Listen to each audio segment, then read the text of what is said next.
You ever stop to think about how your phone just knows how to connect to the Wi-Fi at a coffee shop? Or how your new laptop gets online at work, like instantly? Well, the magic behind that seamless connection is a process called DHCP. And honestly, it's one of the most important unsung heroes of modern networking. So let's pull back the curtain and see exactly how it all works. To really get why DHCP is such a big deal, let's just imagine for a second a world without it. Picture yourself as a network administrator, and every single time a new device needs to connect, a computer, a phone, you name it, you have to walk over and manually give it a network identity. Now, what if we're not just talking about one device? What if it's an entire organization?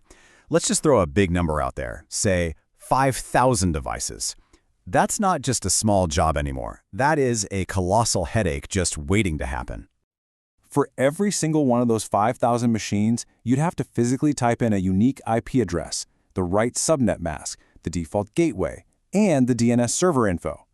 Not only is that incredibly time-consuming, but it's just begging for human error. One wrong number, one duplicate IP, and bam, you've got a network problem that's a total nightmare to track down. This is the exact problem that DHCP was built to solve. It's the elegant, automated solution that takes that administrative nightmare and turns it into a simple, hands-off process. You can think of it like a helpful concierge for your entire network.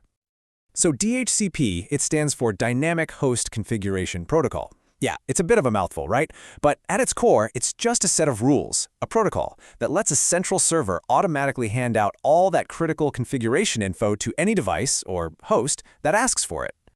And the difference is just, it's night and day.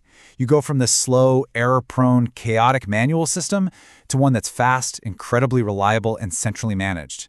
This one protocol is pretty much the foundation that lets modern networks scale from just a few devices to thousands or even millions. So how does this actually happen? How does it work under the hood? Well, the process is surprisingly simple, and the best way to think about it is like a little four-step conversation. In the networking world, we call it the DORA process. There are two main players in this conversation. First, you've got the device that needs an identity. We call that the DHCP client. And second, you have the machine that's in charge of handing out those identities, and that's the DHCP server. The process, DORA, stands for Discover, Offer, Request, and Acknowledge. First, the client basically just broadcasts a Discover message shouting, "Hey, is anyone out there?" Any available servers then reply with an offer. The client picks one and formally requests it.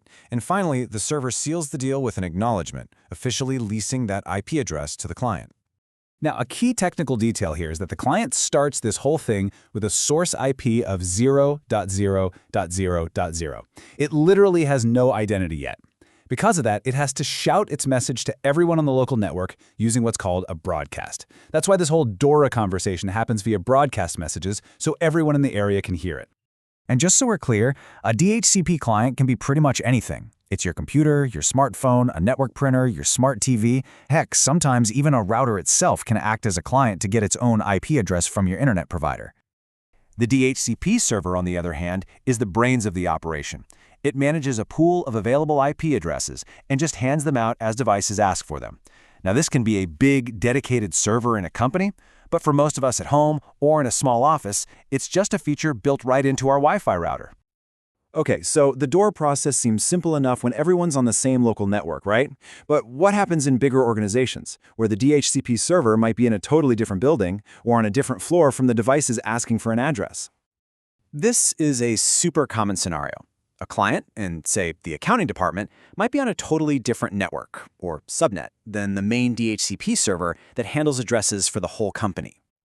So here's the roadblock. Routers, by their very design, are meant to stop broadcast traffic.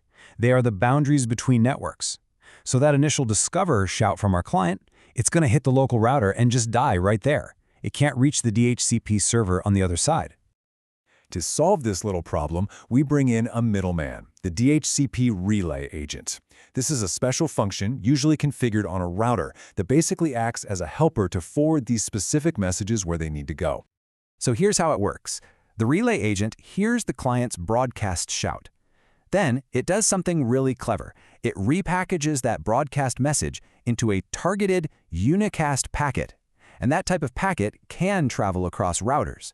So it sends this targeted message directly to the DHCP server, acting like a proxy for the client. All right, so after digging into the DORA process and these relay agents, let's kind of zoom back out and remember why this all matters so much. This automation isn't just a nice little convenience. For modern networking, it's an absolute necessity. I mean, the benefits are huge. You get centralized control over your entire address space.